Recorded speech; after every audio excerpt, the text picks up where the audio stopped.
Bonjour à tous. Aujourd'hui, je vais vous parler du coup de force en plein confinement sur la réforme des retraites et de l'assurance chômage. Vous allez apprendre des choses, c'est extrêmement concret, mais ne le voyez pas comme un point négatif. Évidemment, vous l'avez compris que le confinement et l'état d'urgence sanitaire, il sert l'agenda mondialiste. Il leur permet d'avancer plus vite, de le faire passer. C'est en tout cas une des fonctions de ce confinement et de l'état d'urgence permanent, mais ça ne doit pas vous désespérer. D'abord parce que rien n'est fait, vous allez voir sur le fond, et ensuite parce que vous sentez qu'il y a un vent de liberté qui commence à souffler parmi le peuple français. Et aujourd'hui, il doit y avoir un seul mot d'ordre, liberté et résistance totale. Totale. Nous sommes en train là, en ce moment même, ce lundi 16 novembre, de redéposer partout en France des rassemblements. Il y en aura même plus que vendredi dernier parce qu'il y a encore plus de demandes. Et bien sûr, de nouveau à Paris, et j'y serai vendredi à 18h, on y reviendra, place Pierre-Laroque, sous les fenêtres du ministère de la Santé et d'Olivier Véran. Et je veux cette fois-ci qu'il y ait des commerçants, des forains, des restaurateurs, du monde de la culture, de l'événementiel, tout le monde. Il faut qu'il y ait du monde partout à Paris et partout en France. Et ça doit vous donner le sourire, la confiance et l'optimisme, évidemment, parce que les mobilisations sont en train de monter partout et parce que le mot d'ordre, il est maintenant clair, on veut tout récupérer, on ne veut pas des miettes, je l'ai dit, c'est liberté et résistance totale. Et vous le voyez sur cette chaîne, 100 000 abonnés, ça y est, on les a dépassés, bravo et merci à vous. Je vous dirai très bientôt ce qu'on fera pour célébrer ça, parce qu'on va le célébrer ensemble très bientôt. Et évidemment, c'est le moment où il faut venir. Prenez votre carte d'adhérent, votre carte orange, votre carte d'adhérent Patriote. Le lien pour adhérer se trouve sous la vidéo en description. Il se trouve également en commentaire épinglé. Et vous pourrez adhérer au Patriote en fin de vidéo en cliquant directement sur l'écran. Je vous attends, vous voyez bien que c'est le moment. Vous ne pouvez plus rester seul, vous ne devez pas rester seul. Au moment où ça bouge, eh bien les Patriotes prennent leurs responsabilités, un peu seuls dans la vie politique française, il faut le dire, mais c'est notre honneur et nous n'allons certainement pas arrêter. Au contraire, nous allons accélérer, monter en pression encore cette semaine. Je vous le disais, je vous informerai évidemment de tous les rassemblements dans les jours qui viennent pour que vous veniez, que vous fassiez venir du monde. Alors, en tout cas, vous êtes les bienvenus d'avance et je vous attends. Alors aujourd'hui, je parlais de coup de force. Bah oui, vous avez bien compris que c'est une des fonctions du confinement et de l'état d'urgence permanent, c'est empêcher les débats fondamentaux et faire passer, faire avancer l'agenda mondialiste, notamment sur la réforme des retraites et de l'assurance chômage. Je vais vous en parler aujourd'hui, vous allez voir, c'est stupéfiant. Oui, sur ce sujet-là, le gouvernement veut se presser. Parfois, avec ses alliés, en utilisant ce que j'appelle l'opposition contrôlée, peuvent se répartir les rôles, au moment, et ils le savent, où le peuple français est emprisonné de fait chez lui, et où il est entravé dans ses mobilisations et ses manifestations par l'état d'urgence et la coronafolie, évidemment. Avec derrière l'Union européenne qui pousse, évidemment, pour faire avancer cet agenda sur les retraites, sur l'assurance chômage, toutes ces réformes structurelles, comme ils disent, c'est-à-dire l'agenda mondialiste.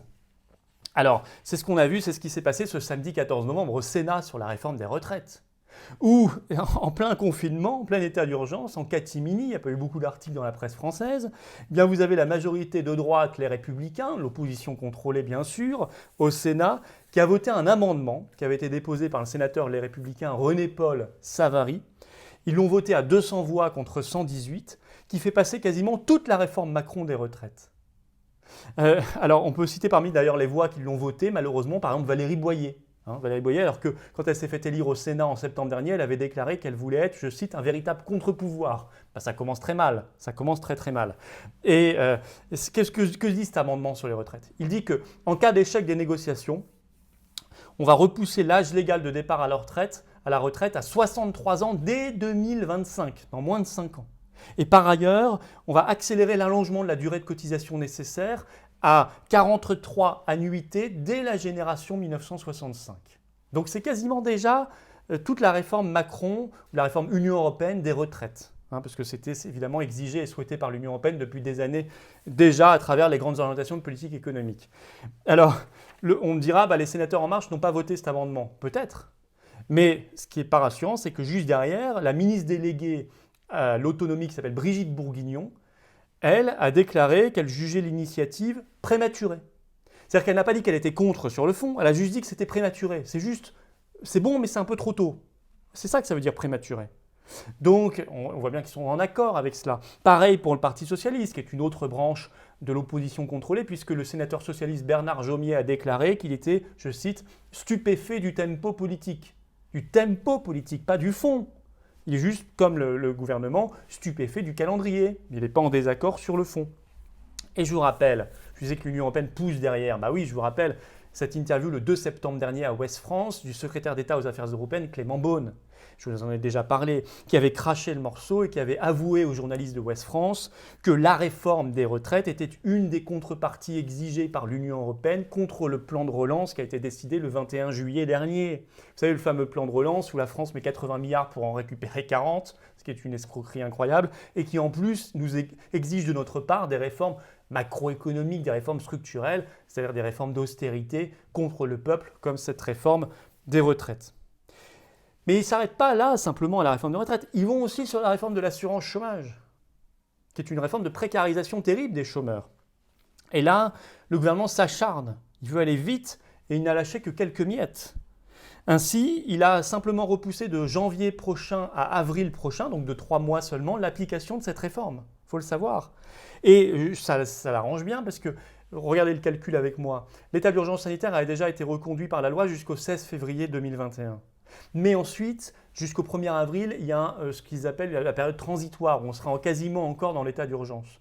Or, 1er avril, c'est l'application, en tout cas souhaitée, de cette réforme de l'assurance chômage. Donc en fait, ils vont respecter un calendrier qui sera exactement celui du confinement et de l'état d'urgence sanitaire, pour empêcher la prise de conscience du peuple et la mobilisation. Alors ils ont juste lâché 2-3 miettes, un petit aménagement, c'était le 12 novembre où ils ont annoncé que, vous savez, pour ouvrir les droits, désormais il faudra avoir travaillé 6 mois sur une période de temps et non plus 4 mois, ils ont annoncé, sauf pour les moins de 26 ans, ce qui ne concernera en fait que 120 000 chômeurs, ce qui n'est pas grand-chose sur les millions de chômeurs que compte la France. Et d'ailleurs, selon Michel Bogas, qui est syndicaliste Force ouvrière, je cite, « ça continuera à taper fort », dit-il, cette réforme de l'assurance chômage. Alors ces réformes, au moment où on sait que la pauvreté explose, l'INSEE nous a déjà dit depuis le premier confinement, 1 million de pauvres en plus en France, au moment où on sait que le chômage explose, on sait que le nombre de faillites et de défaillances d'entreprises explose, eh bien ces deux réformes de précarisation des retraites et de l'assurance chômage sont encore plus choquantes, inacceptables et inadmissibles évidemment. D'autant plus que la pénurie de financement, parce qu'on nous dit qu'on est obligé de les faire parce qu'il n'y a pas assez de financement pour les retraites, il n'y a pas assez de financement pour l'assurance chômage. C'est faux. Cette pénurie de financement, elle est liée à la situation de chômage de masse, de sous-emploi qui est causée par les politiques liées à l'Union européenne et à l'euro. C'est nous qui organisons cette pénurie de financement, c'est nous qui organisons ce sous-emploi et ce chômage parce que nous sommes dans l'Union européenne et dans l'euro. Et dont il faut donc évidemment sortir. Et par ailleurs, on nous dit qu'il y a une dette. Oui, mais l'étranglement, il est artificiel. L'étranglement, le mur de la dette, il est artificiel. C'est parce qu'on se refuse à financer directement le Trésor et l'État par la Banque de France. Or, il faudrait qu'on puisse le faire. Et pour ça, il faut quitter l'Union européenne et l'euro. Il faut faire le Frexit, évidemment. Évidemment. C'est-à-dire que ça nous permettra de nous dégager de ces règles imposées en France par la loi de 1973, puis par le traité de Maastricht au niveau de l'Union européenne. Donc, vous voyez pourquoi il faut faire le Frexit et ce qui nous sort de contraintes artificielles, organisées. Et donc, il faut, si vous voulez, au moment où cette oligarchie profite du confinement, de cet état d'urgence sanitaire, de cette restriction incroyable, inadmissible des libertés, il faut dire stop à cette oligarchie.